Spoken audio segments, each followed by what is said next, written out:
Hello, Dr. Kevin here, and I'd like to talk tarot today, or you might be more familiar with tarot. Either way, it's a 78 card divination deck that can help you have better insights into your past, your present, and give you some indications of what's going on in the future.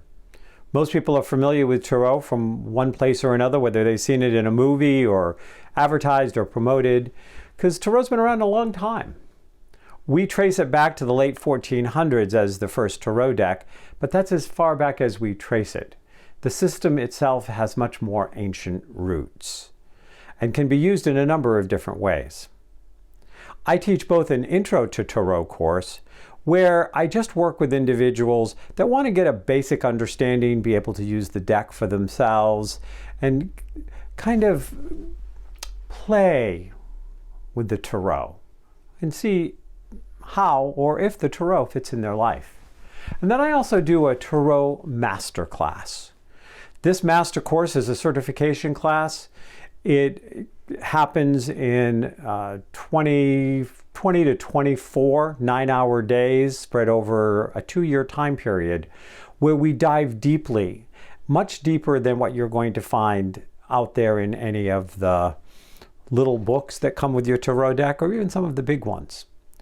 One of the big issues with tarot that I like to challenge is that a lot of what we take or assume that these cards mean have been limited by the perspective of the two gentlemen who, at the end of the 1800s and the beginning of the 1900s, both belonging to the same organization,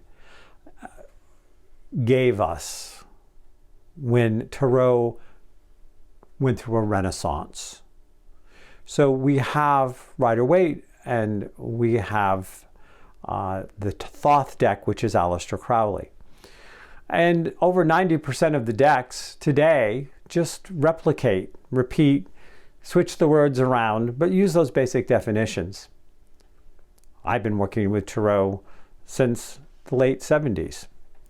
And for a long time, I just followed lockstep with, oh, well, this is what this card means. That's what the book says, and that's what this book says. But at some point, Spirit pushed me to go deeper, to expand it more, to take a new look at it. And I've spent a great deal of time over the last few years taking a deeper look at tarot and looking at inconsistencies and things that were clear limitations, even bigotries that were present from the two people who gave tarot its modern day renaissance. And because they came from the same esoteric group, they agreed, not on everything. There were major disagreements in those two different decks and the way they played out. But a lot of the underlying, what we consider tarot truths today, they shared and got repeated. And when you think about it, look at it, and you consult, as I do, with my inner knowing and spirit, there's a whole different layer. So if you would like to both find out initially whether tarot calls you, then think about taking my Intro to Tarot class. If you know that tarot calls you, but you've been looking for a deeper, more meaningful, self-transformational experience with it that leads to you being certified as a professional tarot reader and can even lead to an advanced class of creating your own tarot deck, then think about joining me. And if you have any questions, don't hesitate to email me, Dr. Kevin, D-R-K-E-V-I-N, at weboflight.com. That's Dr. Kevin at weboflight.com. And I'm more than happy to answer those. For my masterclass, I have a rolling enrollment. So whenever I have 4 people who are willing to commit to taking an intense mastery level long haul look at tarot and allowing their lives to be transformed through it, then we start scheduling the dates to make it happen. Namaste.